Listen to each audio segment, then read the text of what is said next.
Alhamdulillahillazi hadana lihadza wa ma kunna linahtadiya laula an hadanallah. Asyhadu an la ilaha illallah wahdahu la syarikalah wa asyhadu anna sayyidana wa nabiyyana Muhammadan abduhu wa rasuluhu la nabiyya ba'da. Allahumma salli wa sallim wa barik ala sayyidina wa maulana Muhammadin wa ala alihi wa sahbihi ajma'in. Amma ba'du fa ya ibadallah, ittaqullaha bimtithali awamirihi wajtinabi nawahi. Faqad faza man ittaqa wa khaba man tagha. Faqad qala Allah Ta'ala fi kitabihil karim, a'udzu billahi minasy syaithanir rajim. Bismillahirrahmanirrahim.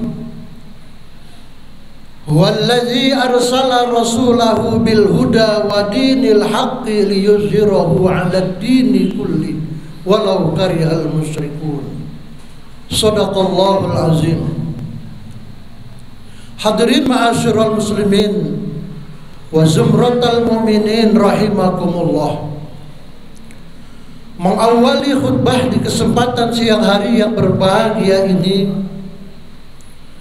tiada kata yang patut kita ucapkan melainkan untaian kalimat tahmid dengan mengucapkan alhamdulillahirabbil alamin sebagai sebuah ungkapan rasa syukur kita kepada Allah Subhanahu wa taala,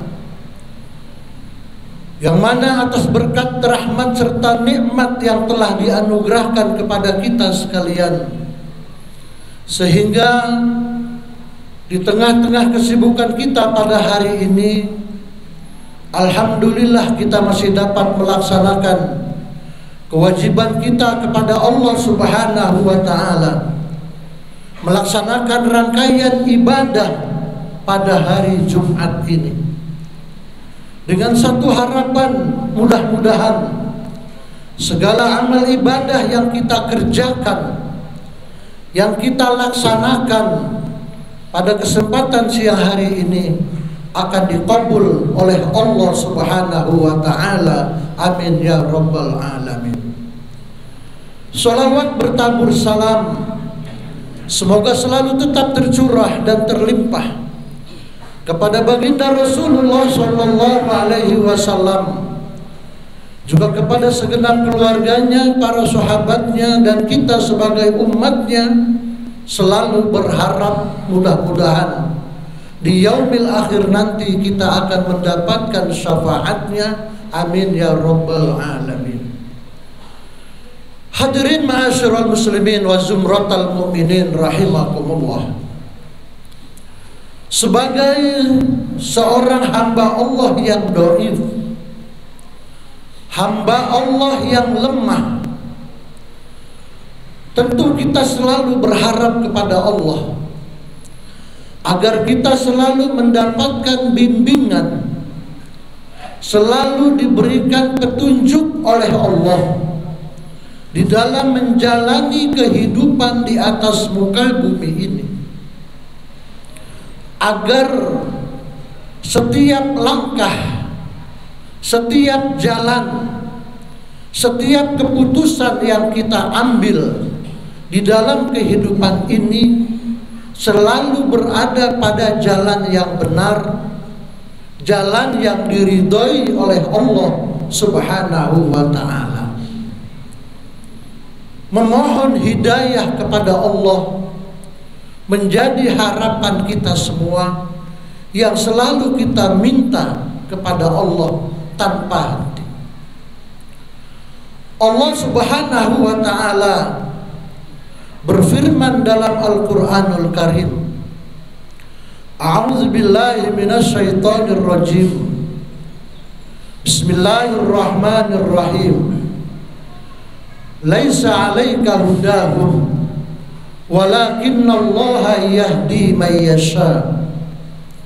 Bukanlah kewajibanmu wahai Muhammad untuk menjadikan mereka mendapatkan petunjuk. Walakinnallaha, akan tetapi Allah lah yahdi may yasha. Allah lah yang memberikan petunjuk kepada siapa saja yang Allah kehendaki. Oleh karenanya hidayah ini menjadi hak prerogatif Allah. Siapa saja yang Allah akan berikan hidayah, semuanya akan kembali kepada Allah Subhanahu wa ta'ala. Kita hanya bisa berharap, kita hanya bisa bermohon kepada Allah Subhanahu wa ta'ala.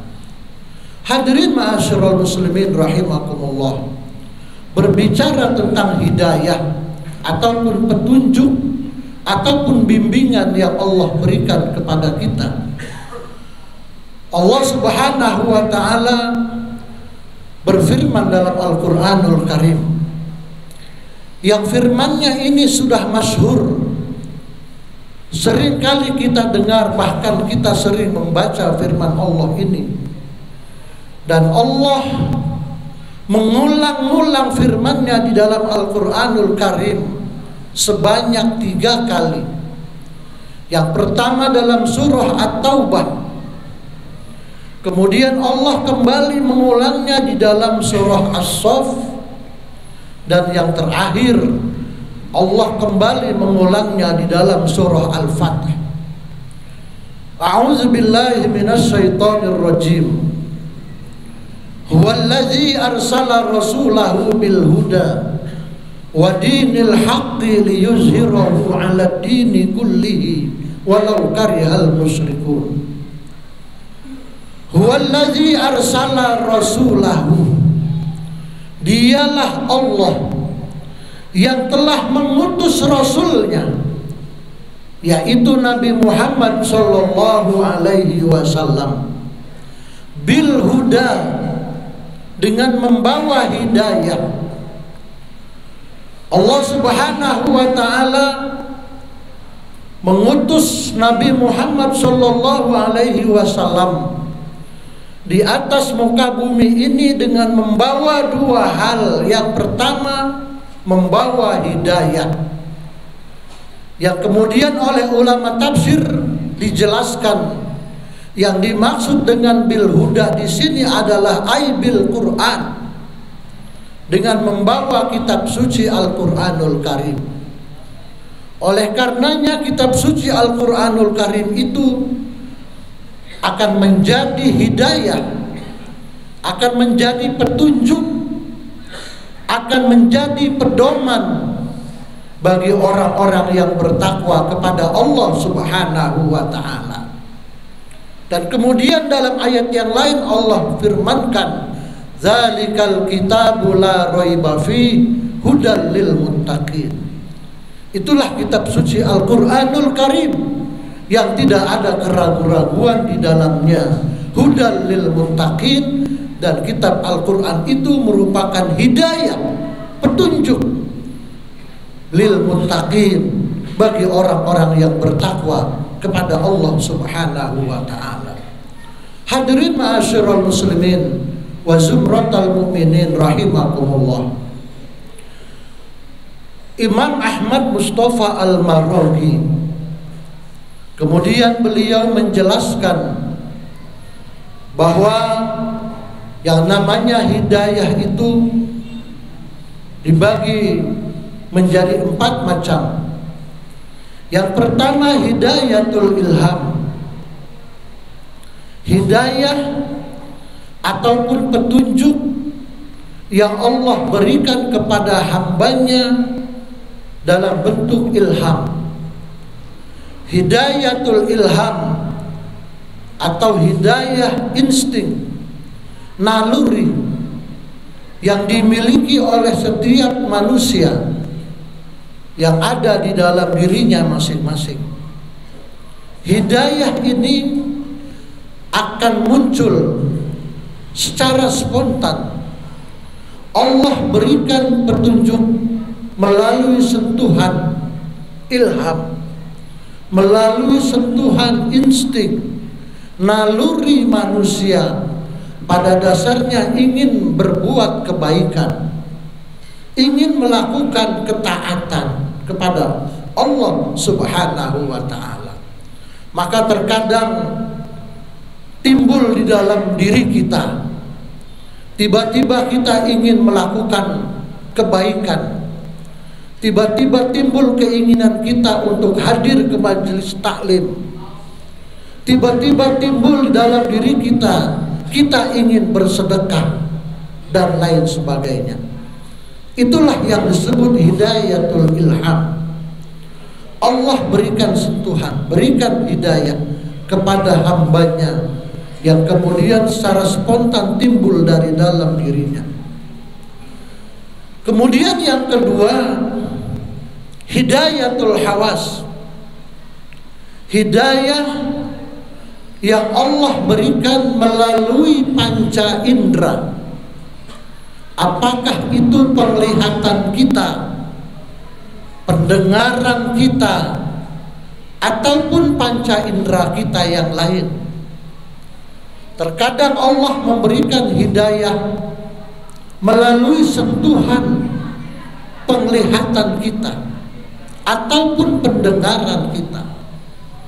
Ketika kita mendengar sesuatu yang menakjubkan, kita mendengar seseorang yang membaca ayat-ayat Quran, kita mendengar seseorang yang membaca sholawat kepada Rasulullah, tiba-tiba kemudian hati kita tergugah, hati kita tersentuh, dan kemudian kita ingin melakukan amal soleh, kemudian kita ingin melakukan suatu kebaikan, kita ingin melakukan amal ibadah. Maka itulah pada dasarnya hidayah dari Allah yang Allah berikan melalui sentuhan panca indera kita. Hidayah seperti ini disebut hidayatul hawas, hidayah yang Allah berikan kepada hambanya melalui panca indera yang kita miliki. Begitu juga dengan panca indera yang lain, penglihatan kita, indera perasa dan yang lain. Kemudian yang ketiga, hidayatul akal, hidayah yang Allah berikan kepada hambanya melalui akal fikiran yang Allah berikan kepada manusia. Kita diciptakan oleh Allah Subhanahu wa ta'ala dengan diberikan satu modal dasar, modal yang sangat berharga, yaitu akal fikiran. Yang dengan akal fikiran ini kita bisa membedakan mana yang baik dan mana yang buruk. Dengan akal fikiran ini kita bisa menuntut ilmu, yang dengan ilmu itulah kemudian kita bisa meraih derajat yang tinggi di sisi Allah Subhanahu wa ta'ala. Maka Allah Subhanahu wa ta'ala memberikan modal dasar berupa akal pikiran ini, haruslah kita gunakan dengan sebaik-baiknya. Hidayatul akal atau hidayah berupa akal pikiran ini terkadang Allah berikan kepada hambanya ketika kita menggunakan akal pikiran kita untuk mengkaji, memahami, mendalami tentang tanda-tanda kekuasaan Allah yang terhampar luas di alam semesta ini, atau melalui nikmat-nikmat Allah yang Allah berikan kepada diri kita. Kemudian akal pikiran kita mencerna, mengkaji, memahami, sehingga kemudian timbullah rasa syukur, bertambahlah keimanan kita, bertambahlah ketakwaan kita kepada Allah Subhanahu wa ta'ala. Hati kita tergugah untuk melakukan amal ibadah kepada Allah karena melalui akal pikiran yang kita gunakan dengan baik. Hidayah seperti ini disebut hidayatul akal. Kemudian yang berikutnya, yang terakhir, menurut Imam Ahmad Mustafa Al-Maraghi, hidayatul din wasyari'ah atau hidayatul adyan wasyara'i, hidayah yang Allah berikan melalui tuntunan agama, ajaran ataupun syariat yang telah ditetapkan, yaitu berupa Al-Quran dan hadis-hadis Rasulullah Sallallahu Alaihi Wasallam.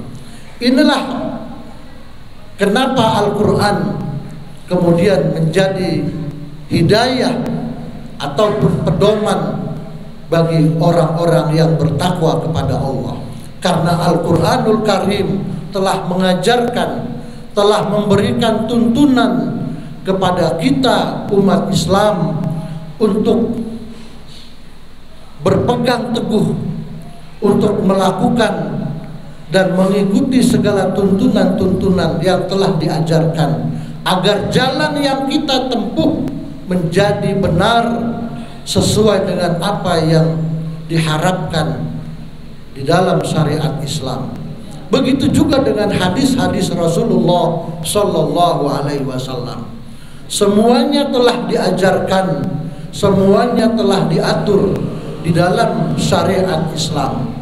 Ibarat orang yang sedang menempuh perjalanan. Kalau kita menuju suatu daerah, suatu kampung, suatu kota, di perjalanan kita melihat ada petunjuk jalan, maka agar tujuan kita tidak salah, kita ikuti petunjuk jalan yang ada di pinggir jalan. Itulah petunjuk yang Allah berikan melalui Al-Quranul Karim dan yang telah disabdakan oleh Rasulullah melalui hadis-hadis beliau. Maka kita sebagai umat Islam, umat Nabi Muhammad Sallallahu Alaihi Wasallam, ikutilah Al-Quranul Karim dan hadis-hadis Rasulullah Sallallahu Alaihi Wasallam yang menjadi hidayah, petunjuk bagi kita umat Islam, agar kita berada pada jalan yang benar dan agar tujuan kita untuk meraih surganya Allah, untuk meraih ridhonya Allah dapat tercapai, dapat terwujud, dan semuanya itu adalah kalau kita taat kepada Allah Subhanahu wa ta'ala. Hadirin ma'asyiral muslimin rahimakumullah. Kemudian yang kedua yang dibawa oleh Rasulullah Sallallahu Alaihi Wasallam ketika beliau diutus oleh Allah di atas muka bumi ini, wadinil haq, agama yang hak, yaitu agama Islam, syariat Islam, ajaran Islam yang Allah turunkan melalui Nabi Muhammad Sallallahu Alaihi Wasallam, liyuzhirahu ala dini kulli, agar Allah unggulkan syariat Islam ini dari syariat para nabi-nabi terdahulu sebelum Nabi Muhammad Sallallahu Alaihi Wasallam. Oleh karenanya ajaran Islam ini adalah ajaran yang syamilah, ajaran yang mencakup berbagai macam aspek kehidupan, mengatur seluruh aspek di dalam kehidupan. Tidak hanya masalah-masalah ibadah, akan tetapi masalah-masalah ekonomi, masalah sosial, budaya, dan lain sebagainya diatur di dalam ajaran Islam.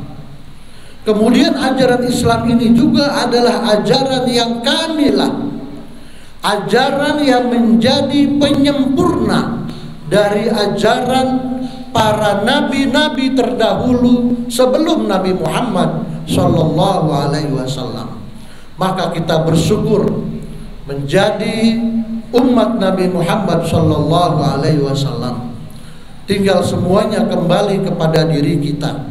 Apakah kita mau menaati segala ajaran ataupun tuntunan yang telah ditetapkan di dalam syariat Islam, atau justru sebaliknya, apabila kita menjadi umat yang muttaqin, yang taat dan patuh kepada ajaran Islam, maka manfaatnya akan kembali kepada diri kita masing-masing.